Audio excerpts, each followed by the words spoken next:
Hi అండి, నమస్తే. Welcome back to my channel. ఇవాళ వీడియోలో హెల్దీ అండ్ స్వీట్ రెసిపీ మినప సున్నుండలను ఎలా చేయాలో చూపిస్తాను. ఈ నేతి బెల్లం సున్నుండలను స్వీట్ షాప్ కంటే కూడా ఇలా ఇంట్లోనే హెల్దీగా టేస్టీగా ప్రిపేర్ చేసుకోవచ్చు. పిల్లలైనా పెద్దవాళ్ళైనా రోజుకొకటి తిన్నారంటే ఎంతో హెల్దీగా ఉంటారు.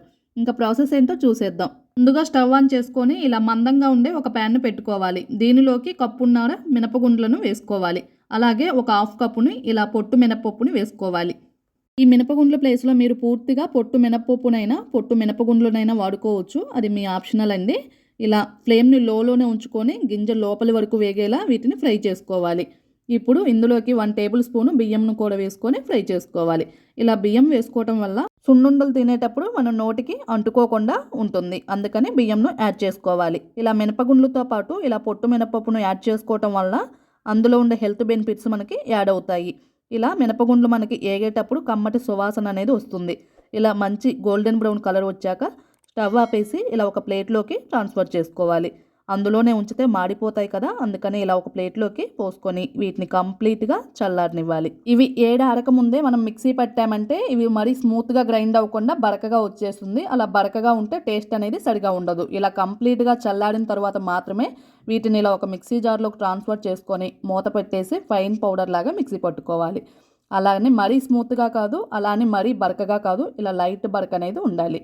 ఇలా మిక్సీ పట్టుకున్న మినప సున్నపిండిని ఇలా ఒక బౌల్లోకి ట్రాన్స్ఫర్ చేసుకోవాలి. ఇప్పుడు ఇందులోకి 2 కప్పుల బెల్లంను వేసుకోవాలి.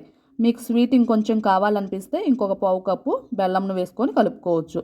ఇలా బెల్లాన్ని వేసుకొని సున్నపిండిని బాగా చేతితో ప్రెస్ చేసుకుంటూ కలుపుకోవాలి. ఇలా పిండి బాగా కలిసిన తర్వాత మరలా మిక్సీ జార్ తీసుకొని ఈ పిండిని ఇందులోకి ట్రాన్స్ఫర్ చేసుకొని మంచి ఫ్లేవర్ కోసం ఇలాచీ పౌడర్ను పావు టీ స్పూన్ వరకు వేసుకొని మూత పెట్టేసి స్మూత్గా గ్రైండ్ చేసుకోవాలి. ఇలా గ్రైండ్ చేసుకున్న ఈ మినప సున్నపిండిని మరలా ఒక బౌల్లోకి ట్రాన్స్ఫర్ చేసుకోవాలి. ఇక్కడ నేను బకెట్ బెల్లం యూజ్ చేయడం వల్ల పిండి అనేది చక్కగా ముద్ద కడుతుందండి. నెయ్యి చాలా తక్కువ పడుతుంది. మీరు పొడి బెల్లం కనుక యూజ్ చేశారంటే నెయ్యి ఎక్కువ పడుతుంది. అది చూసుకొని చేసుకోండి. ఇక్కడ నేను సున్నుండలు చేసుకోవటానికి 3/4 కప్పు నెయ్యిని వేడి చేసి తీసుకుంటున్నాను. కానీ మొత్తం వేసుకోవట్లేదండి. ఇలా 1/2 కప్పు నెయ్యిని మాత్రమే వేసుకున్నాను. మీరు కూడా ఎంత కావాలో చూసుకొని కొంచెం కొంచెంగా వేసుకుంటూ చేసుకోండి. మొత్తం ఒక్కసారిగా వేస్తే పిండి లూజ్ అయ్యే అవకాశం ఉంటుంది. ఇలా కొంచెం కొంచెంగా వేసుకొని లడ్డూల్లాగా చేసుకుంటూ ఒకవేళ రాకపోతే మాత్రమే మిగతా నెయ్యిని వేసుకోవాలి. ఇలా పిండిని ఇలా చేతిలోకి తీసుకొని 2 చేతులతో ప్రెస్ చేసుకుంటూ లడ్డూల్లాగా చేసుకోవాలి. చూడండి, ఇక్కడ నాకు లడ్డు అనేది ఎంత చక్కగా ఫామ్ అయిందో. మినప సున్నుండలు చక్కగా వస్తున్నాయి. ఇలా రెడీ అయిన సున్నుండలను ఒక ప్లేట్లోకి పెట్టుకోవాలి.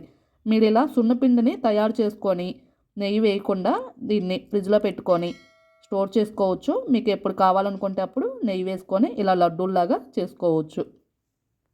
అలాగే మిగిలిన పిండితో కూడా ఇలా సున్నుండలుగా చేసుకొని ఇలా ఒక ప్లేట్లోకి తీసుకోవాలి. ఎంతో టేస్టీగా హెల్దీగా మినప సున్నుండలు రెడీ అయిపోయాయి. చూస్తుంటేనే నోట్లో నీళ్ళు ఊడుతున్నాయి కదా. స్వీట్ షాప్లో ఎలా ఉంటాయో అంతకన్నా ఎక్కువ టేస్టీతో ఇలా ఇంట్లో వీటిని ప్రిపేర్ చేసుకోవచ్చు. పిల్లలైనా పెద్దవాళ్ళైనా రోజుకొకటి తిన్నామంటే ఎంతో హెల్దీగా ఉంటారు. ఈ సంక్రాంతికి మీరు కూడా ఇలా స్పెషల్గా ఈ మినప సున్నుండలను ట్రై చేసి మీ ఫ్యామిలీ మెంబర్స్కి సర్వ్ చేసి ఎలా వచ్చిందో కామెంట్ బాక్స్లో మీ ఫీడ్బ్యాక్ని తెలియచేయండి. మీకు ఈ వీడియో నచ్చితే ప్లీజ్ లైక్ చేయండి. మీ ఫ్రెండ్స్కి రిలేటివ్స్కి షేర్ చేయండి. పక్కనే ఉన్న బెల్ ఐకాన్ని సబ్స్క్రైబ్ చేసుకోండి. Thank you for watching.